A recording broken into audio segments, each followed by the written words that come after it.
Mobile games are one of those things that used to be really good, and then people got lazy and decided to make asset flips. Because, yeah, unfortunately, mobile games are one of those things that used to be really novel and actually quite revolutionary, but then people realized you can just make Unity asset flips and sell it on the App Store, then shove a bunch of ads in there. But there is still an interesting history nonetheless to these things. Interesting history we're gonna go over today. So with that, for my 10 subscriber special, let's dive right into it. To first understand mobile gaming, we first need to understand portable gaming. Because yeah, trust me, this is not YouTube filler, this is actually important to the video. The idea of taking a console game on the go has been something that people have wanted for quite a while, and not many have actually succeeded in this regard.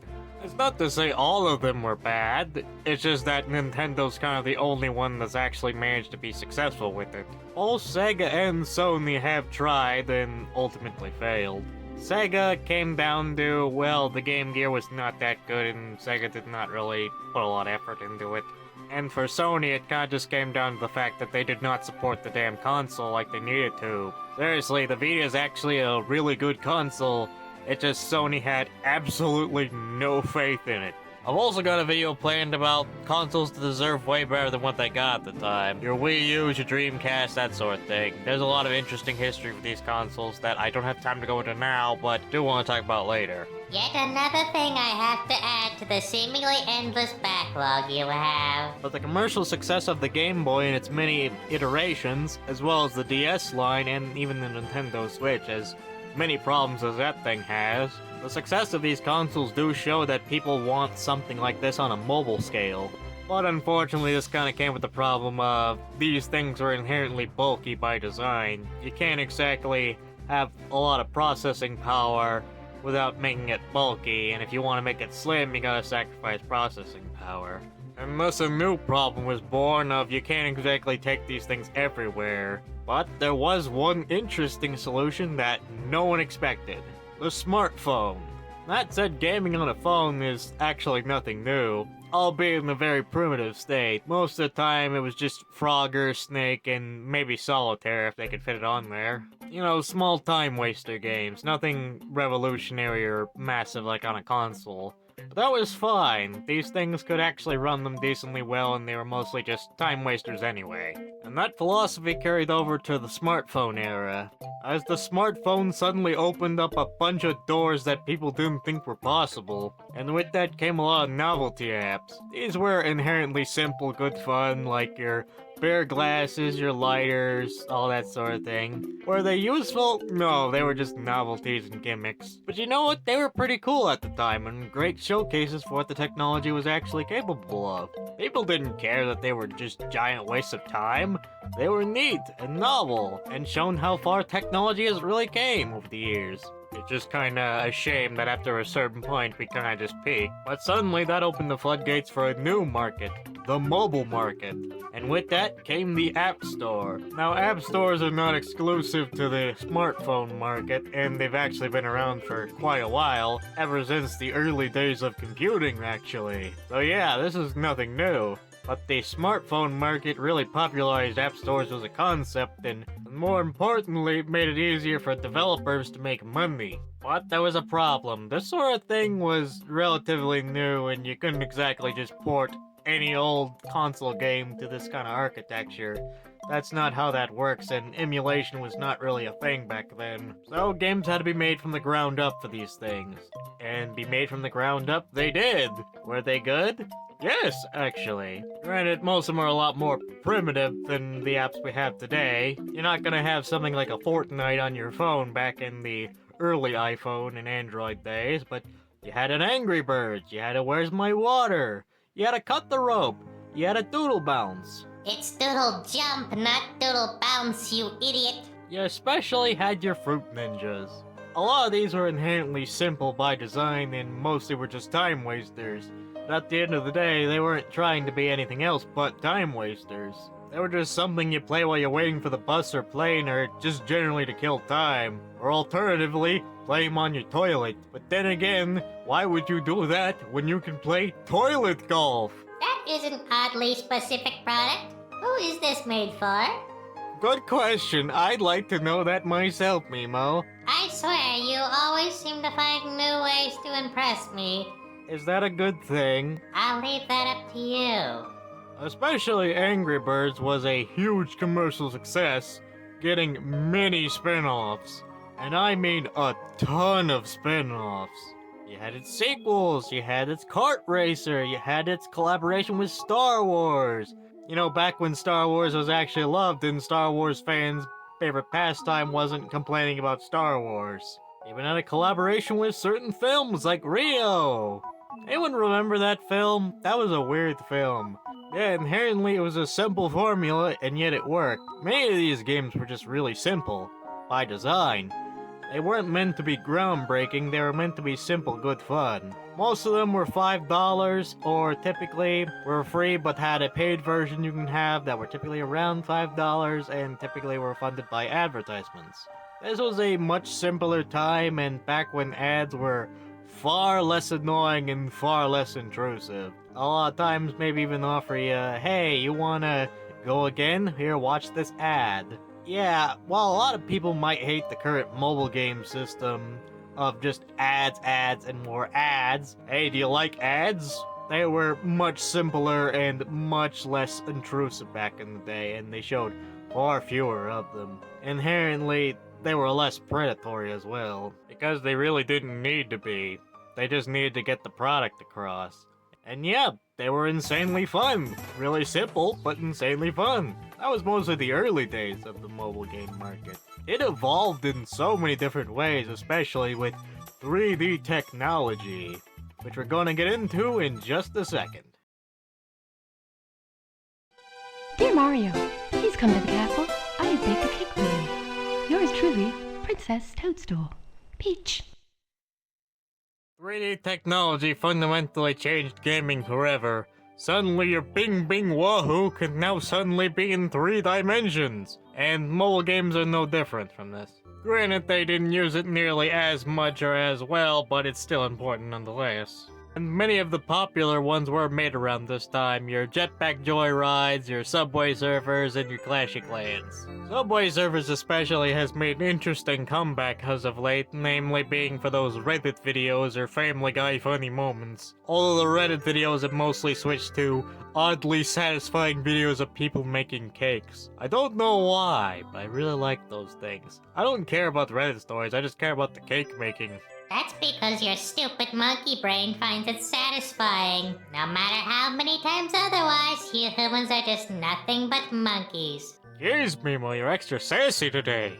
But I do need to talk about one particular mobile game that changed everything. Honestly, for the worst. And that being The Simpsons Tapped Out. Yeah, you thought I was gonna talk about Clash of Clans, weren't you? We'll get into that in a minute. As this was a licensed game that let you make your own Springfield. And it was insanely popular. It also opened up the floodgates to a whole new type of genre, that being the city builder genre. Although it and Clash of Clans followed a very similar system of the waiting game. That being you had some sort of energy system and you had to wait it out before you got more.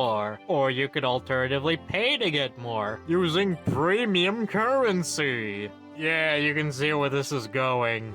Clash of Clans especially kind of really towed the line of pay to win, especially considering there's a social aspect. In Clash of Clans, you could raid other people's bases and, you know, take their loot and take resources from them.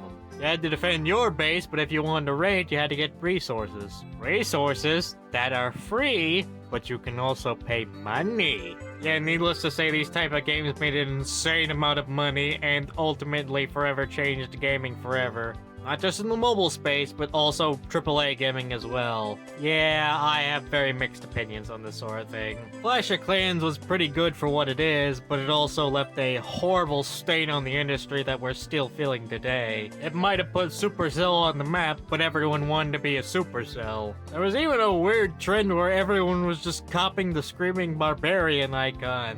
I don't know why. I guess everyone thought, why not just copy even more from Clash of Clans, even the Screaming icon. And yeah, needless to say, these city builder type games were insanely popular at the time, and probably were the biggest games of them all. And there was a lot of them. Even Final Fantasy had one, because why not? Although two of the more notable ones are more remembered for their advertising, ironically enough. Keep this in mind, it will come back later. One of them is Mobile Strike, which is well known because it had Arnold Schwarzenegger in it. Why? I don't know. It's either he was desperate for money or they paid him really well. And also Game of War, with its famous The Legend 27 ad, which tried so hard to be a meme that it actually unironically became a meme. Yeah, funny how that works, isn't it? I completely forgot about Game of War in my original commercials video. Don't know why, I just completely and utterly forgot about it. Although, yeah, we do have to talk about the scummy mobile game advertisements, but we'll get to that a lot later, so stay tuned. But yeah, needless to say, this is probably one of the most popular genres with the mobile game market. Just be a Clash of Clans ripoff. Now, that's not to say all of them were Clash of Clans ripoffs, or necessarily bad, but everyone wanted to be a Clash of Clans like. Well, that or a Temple Run or a Subway Surfers knockoff. Because yeah, a common thing was take an existing IP and then slap an existing mobile game template over it and call it a day. Although ironically, one of them was actually pretty good, that being Sonic Dash. It was actually pretty well supported and actually got some decent reviews. Even had a sequel that people seem to like. So, they're not all bad per se, it just so happens that, you know, that was a common thing. But what about full-fledged console games? Because yeah, we can do that now. Most notably being the Grand Theft Auto series. Well, the early 3D entries anyway. Your GTA 3s, your San Andreases, and your Vice Cities, that sort of thing. Are they good ports? I have no idea, because I refuse to play with that kind of control scheme. Yeah, you can't really play these games too well on a phone, just because of the natural limitations. Yeah, there are peripherals, yeah, there are janky ways around it, but still, my point still stands. Even had other games like Fortnite and PUBG Mobile, and a few other games, but they're not relevant right now. But what about full-on games made for the mobile market? That sounds like a terrible idea, and it was. Introducing Deus Ex: Human Revolution.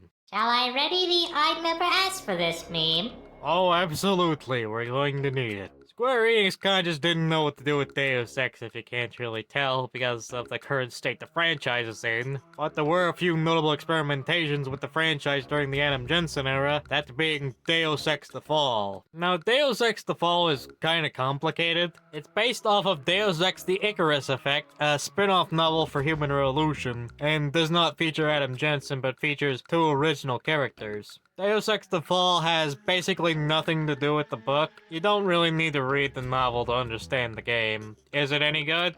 Not really. It's kind of mediocre and honestly pretty forgettable. A lot of that has to do with the fact that this game was basically made with mobile phones in mind, and yeah, you can definitely tell. All the assets and animations are reused from Human Revolution, and it definitely shows. Though interestingly, this actually got a Steam port.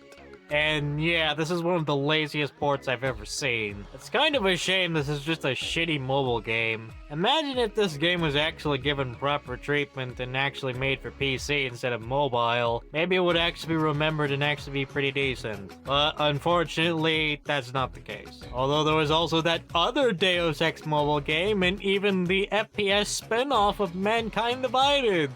Oh, hello. Sorry to interrupt, but what he's talking about is Deus Ex Breached, the multiplayer mode for Deus Ex Mankind Divided, and a failed spin-off. What he meant to say is multiplayer FPS. There isn't much to talk about other than it was a failed FPS spin-off that Square Enix wanted because everyone needs to have a multiplayer spin-off, now don't they? I just have to clarify because this idiot can't speak to save his life. Nobody remembers that, and nobody asked for this. I never asked for this, and neither did anyone else. I never asked for this. But one who did have some particularly good success was actually SEGA. Yeah, most of the early Sonic games are actually playable on your phone, and relatively cheap too. Even something like Sonic CD is there. They even made Sonic 4 with the phones in mind! Except nobody likes Sonic 4, and we don't talk about Sonic 4. I've never personally played it, but maybe I'll do a retrospective on the Sonic franchise after a certain point. Could you stop adding things to your seemingly infinite backlog, please? Although even Nintendo threw their hat in the ring with, Mario Kart, except not really. But they also had Mario, except not really. But they also had Pokemon Go, which was not developed by them, it was developed by Niantic. Yeah, Nintendo's a bit weird when it comes to the mobile market. They seemingly just kinda don't care. Half of the phone apps are half-assed and generally forgettable. You'd think this would be the perfect market for them, but no, they just don't seem to care, oddly enough. I mean, you'd think with the success of something like Pokemon Go, they'd be more interested, but no, they're not really that interested at all. You think maybe you'd throw a Kirby game in there or something, but no. But there are many more small games that are actually quite popular for some reason. Although, we don't have time to talk about that right now, so let's move on. Hey, you wanna buy some PNGs of anime women? I got plenty of those laying around. There's one genre in particular we need to talk about because it's quite the umbrella term, that being gacha games. This can be everything from your Genshin Impacts to even your Raid Shadow Legends. Oh, by the way, this video is not brought to you by Raid Shadow Legends and never will. At least you have some integrity. Yeah, that's never happening. I'm never taking a Raid Shadow Legends sponsorship. If I do, something is going very wrong. But what is a gacha game? Well, to understand that, we first need to understand Japan's obsession with vending machines. I swear this is not filler, this is important, trust me. Vending machines are quite popular in Japan, to a ridiculous degree. I mean, you can find a vending machine for pretty much anything. If you can think of it, there's probably a vending machine for that. And with that came these little collectible vending machines. Now you might say we actually have those in America, and you'll be correct. But the problem is that most of the time it's like a temporary tattoo or like a bouncy ball or something. But in Japan, there's a whole host of them. And they range from little figurines of like toys, like cars and stuff, to like actually detailed models. Yeah, this is where the umbrella term of gacha comes from. And they got translated to the mobile market quite easily, it seems. Go figure. The one that really popularized this genre was Fate Grand Order. Now here's where I explained the Fate series, except that would take way too fucking long. The short of it is this blonde lady named Saber is actually the reincarnation of King Arthur, and there's a lot more to it, but I don't have time to explain the entirety of Fate lore. That shit's confusing enough as it is. Imagine me paraphrasing it. Gacha games have gained insane popularity, and a lot of them are, funnily enough, from China. There's a lot of them. Got your Azure Lanes, which are personifications of actual real-life warships, by the way, as anime women, and you can marry them, because why not? You got Girls Frontline, which turns actual weapons into cute anime girls, and they're actually named after their IRL weapons. Yes, there's literally a character named P90, or something like Arc Knights, which is apparently very depressing, or Blue Archive, otherwise known as the calm down, son, it's just a drawing game. Or at least that's what everyone has to remind the Twitter users. And many more, because yeah, this is insanely popular. The one I'm sure you're all waiting for me to talk about is Genshin Impact and MiHoYo as a whole. Yeah, it turns out anime Breath of the Wild is pretty popular. Go figure, a game that was already pretty popular. You slap an anime skin on it with some gacha mechanics and it's popular. Go figure. MiHoYo actually has 3 big games, with Honkai Star Rail, Genshin Impact, and their latest one, Zenless Zone Zero, which most people know is that one game with that one rat lady everyone's gooning over. I know it as that one game with that one ad that had way too much effort put into it. Seriously, whoever did that Zenless Zone Zero ad deserves a raise. Yeah, if you can't tell, this kind of genre is not my cup of tea. I don't particularly care for this kind of thing. The only thing I know about Zenless Zone Zero is it has this funny guy named Billy, this rat everyone's gooning over, and a woman named Caesar. Imagine if we gathered every character with the name Caesar and we put them all in a room and then find out what happens. That is a stupid idea and you know it. But it'd be funny. Yeah, probably the most infamous of them all is Raid Shadow Legends. Probably because everyone gets a sponsor from it. I ain't ever taken a sponsor from Raid Shadow Legends. Because yeah, it's just kind of a mediocre game. Oh, we've got 10,000 characters, all with their own unique story. Yeah, sure. We got console-level graphics. Alright, you got decent 3D graphics, but that's nothing impressive. And also the exact same fucking script for every single time you've seen it. So needless to say, I don't particularly care for the sort of genre, but you know what? If you like it, that's on you. I don't personally care. I might not like it, but I do think it has a right to exist. But it's now time for what you've all been waiting for. The schlop. The Android trash. Whatever you find in the back of a dumpster, you can find on these app stores. These range from Unity asset flips to just stolen assets altogether. Just slap them together and there you go. You got the worst fucking thing known to man. These have become insanely common over the years and generally have gotten way worse with time. You're always going to have a grab that Auto 5, but you know, they were often overshadowed by the Subway Surfers and the Temple Runs. But nowadays it kinda seems like everyone just wants to make the worst thing known to man. Especially with mobile game advertising. Dear God, the amount of schlop mobile game advertising has become. But what started it all? This game called Mafia City and its weird advertising. Yeah, I completely forgot about Mafia City's existence for quite a while, and I'm sure you did as well. Because when it first came out, everyone just kinda took it as a joke, you know? That's how Mafia Works became a meme. Nobody thought about it. And then it got popular. And then everyone started doing it. And I mean everyone started doing it. Even the good games started doing it. And dear God, this is where the awful mobile games really started to seep out and overshadow the good. There was always trash, but it was always overshadowed by the treasure. Nowadays, it's the opposite. And man, there's a lot of them. In fact, there's way too fucking many to talk about. We would literally be here all day just talking about all the different apps. Well, let's talk about a few honorable mentions. Or dishonorable in this case. Hero Wars, yeah, I already talked about this. Just a pretty generic thing I've already talked about. You've probably already seen the advertisements, the game itself's kinda meh. Ebony, the King's Return. A game that's insanely infamous for being completely and utterly fake. Even looking at its current icon, it's insanely fake. Now, there's a lot of these fake mobile games that are insanely simple and meant to be rage bait. I've gone over this several times. Rage baiting is a very effective tactic, yada yada yada. But needless to say, there's just too damn many of these games that are just completely and utterly fake and are just completely and utterly meant to mislead you. But the biggest dishonorable one of them all is Evertale, which is just a generic gacha game.